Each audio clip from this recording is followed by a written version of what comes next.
right, so we're going to move on to Animal Kingdom, which is directed by David Michôd. So Animal Kingdom is a Australian movie made by this specific little team of Australian filmmakers, one of which is an actor in the movie, Joel Edgerton.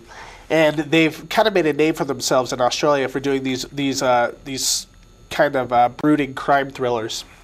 And this one is about a young boy, about 15, 16 years old, whose mother dies, and he has to go live with a different side of the family that he's never really been acquainted with before. His grandmother and his uncles, who all are kind of doing this underground drug circuit in Melbourne.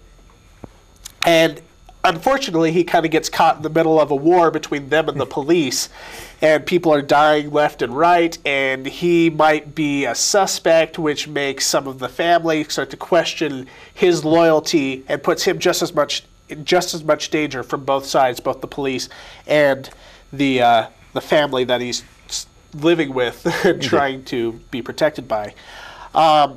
And when I watched this, the cover says, on the cover of the DVD, it says, the Australian Goodfellas. And I just want to say right here and now, this is not the Australian Goodfellas. This is much more of a slow burn. But I think it does pull that off. To me, this is what Winter's Bone was trying to be. And I think this movie pulls it off better than Winter's Bone.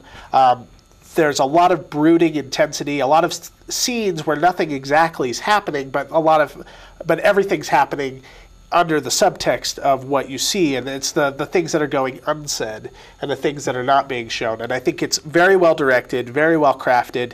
My only real complaint with the movie is you're introduced to a lot of really cool characters at the beginning in the first third, and you don't really get to know them very well before they start getting picked off.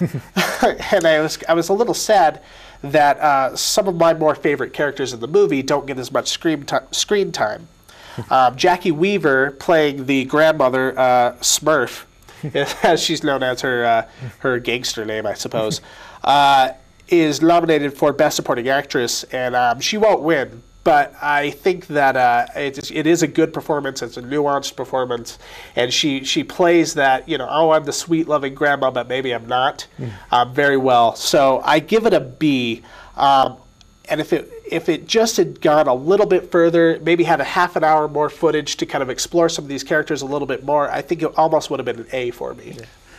I definitely gave it a B, mostly on the facts that James Frecheville, the guy who plays the main kid, he was boring. Yes, the kid, not a very charismatic kid at all. He reminded me of an Australian Tatum Channing. Yeah, just.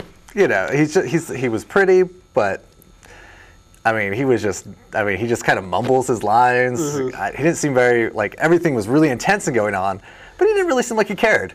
It seemed like he just did not care that he was running for his life, and that's hard to do. So I was a little disappointed in him. Also, where there's a lot of characters that are dying off, but then the ones that all of a sudden, at the last 10 minutes are completely new characters, and then they just kind of end it towards that, and you're like, okay.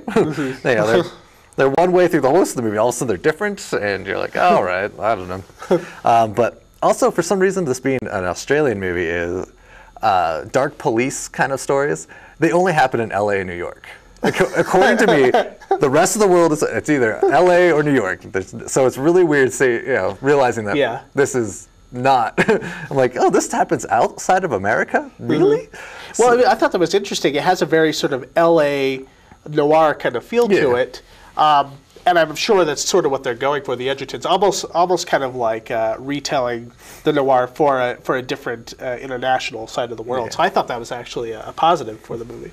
And also, one positive I liked, the fact that it's all after the fact. We know these guys are being hunted down by the special forces police because they rob banks and stuff like that.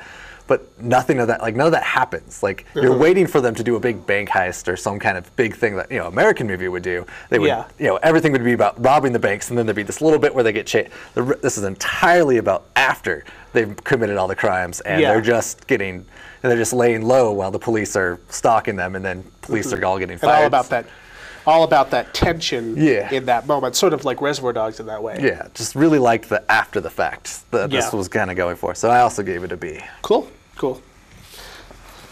All right, this is our last movie. This is the